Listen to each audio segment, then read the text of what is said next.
आपण पाहताय चांगलं न्यूज. गमछा घालून त्यांचं स्वागत आणि सत्कार करतायत.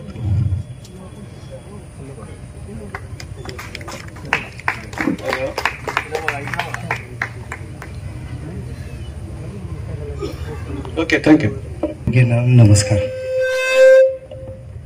आज या ठिकाणी छत्रपती शिवाजी महाराज उद्यान क्लबने जो नगराध्यक्ष पदाच्या उमेदवारांचा प्रश्नमंजुषा हा कार्यक्रम राबवला त्याबद्दल त्यांचे मी धन्यवाद मानतो.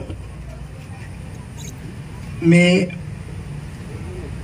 नगराध्यक्ष पदाचा उमेदवार म्हणून इथं आपल्या समोर उभा आहे. या नगरीच्या बऱ्याचशा समस्या आहेत, परंतु माझं पहिलं विजन हे राहील की माझ्या कराड नगरीतल्या मुलांचं एज्युकेशन फुकट कसे होईल.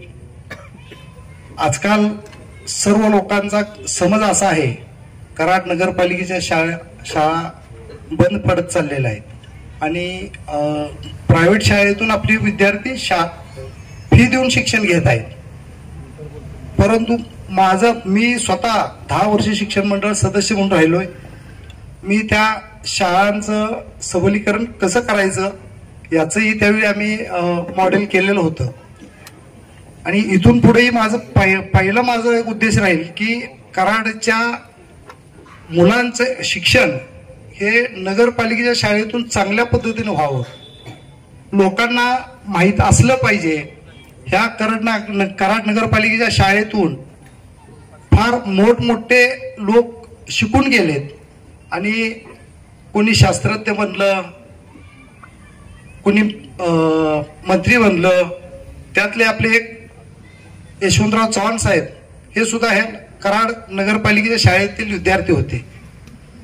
पी.डी. पाटील साहेब असतील, पृथ्वीराज चव्हाण साहेब असतील, इतक्या महान लोक तिथं आपल्या कराड नगरपालिकेच्या शाळेतून शिकून गेलेत. त्यासाठी या ज्या शाळा आहेत, आजची परिस्थिती अशी आहे की मधल्या काळात पी.डी. साहेबांनी या महाराष्ट्रात सगळ्यात चांगल्या शाळा कुठं असतील तर कराडमध्ये होत्या.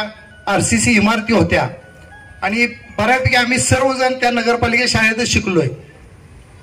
परंतु याच्या पुढे सुद्धा या शाळा आधुनिक झाल्या पाहिजेत. या ज्या प्रायव्हेट शाळा आहेत त्यांच्यापेक्षा चांगलं शिक्षण या कराड नगरपालिकेच्या शाळेत मिळालं पाहिजे हा प्रयत्न सर्वप्रथम माझा राहील. दुसरा विषय तो घनकचऱ्याचा.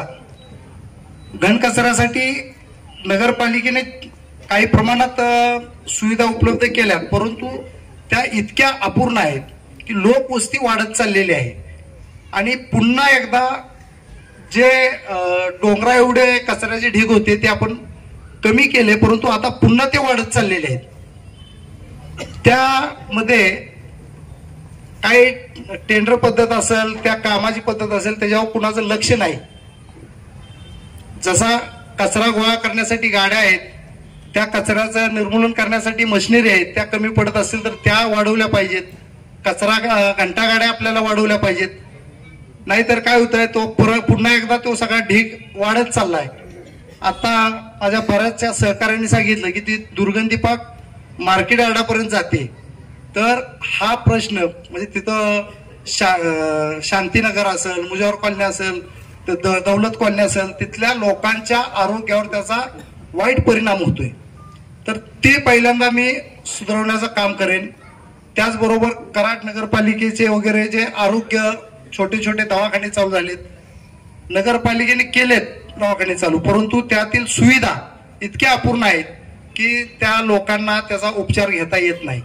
त्या सुधारण्याचाही मी पुरेपूर प्रयत्न करेन. त्याच पद्धतीनं जे आता बऱ्याच जणांनी तो मुद्दा मांडला ट्रॅफिकचा, पार्किंगचा, खरंच आहे या पार्किंगमुळं आणि या ट्रॅफिकमुळं कराडची बाजारपेठ ओस पडत चाललेली आहे. लोकांना इतके वाईट अनुभव येत आहेत. चौडी चौक कमानी मारुती पासून खालच्या आझाद चौकापर्यंत जाईपर्यंत कमीत कमी संध्याकाळच्या वेळेला अर्धा पाऊण तास जातो. तर त्याच्यासाठी आपल्याला मार्ग काढायला पाहिजेत, वाहतूक एकेरी केली पाहिजे. वाहतुकीला काही तर शिस्त लागली पाहिजे, त्याच्यासाठी पार्किंगची सुविधा केली पाहिजे. त्याच्या अगोदरही आम्ही प्रयत्न केलाय. पृथ्वीराज बाबा मुख्यमंत्री असताना एसटी स्टँडच्या समोरचं जे कोपऱ्यावरचं हे आहे ना, कर्मवीर भाऊराव पाटलांच्या पुतळ्याच्या बॅक साईडला काम सुद्धा चालू झालं होतं, परंतु ते काम काही कारणास्तव नगरपालिका काही चुकांच्यामुळे ते बंद पडलं. परंतु आता इथून पुढे जर संधी मिळाली तर ते आम्ही पूर्ण करून दाखवू. कराड नगरपालिकेच्या आतापर्यंत म्हणजे जोपर्यंत PD पाटील साहेब या नगरीचे नगराध्यक्ष म्हणून काम करत होते, मला कळतंय असं नगरपालिकेच्या बजेट हा राखीव निधी हा नगरपालिकेकडे राहत होता. ठेवी नगरपालिकेच्या शिल्लक असायच्या, परंतु त्यांच्या कालानंतर नगरपालिकेच्या ठेवी सगळ्या काढून खर्च करण्यात आल्या, परंतु ठेव काही जमा झाली नाही. आणि जे काही आता कामं होत आहेत, म्हणजे त्यावेळी तर इतके फंड येत नव्हते, त्यावेळी आपल्याकडं असे मुख्यमंत्री किंवा मंत्री असे मोठमोठे कोण नव्हते. जो काही शासन फंड देईल त्याच्यावर आपली नगरपालिका चालत होती.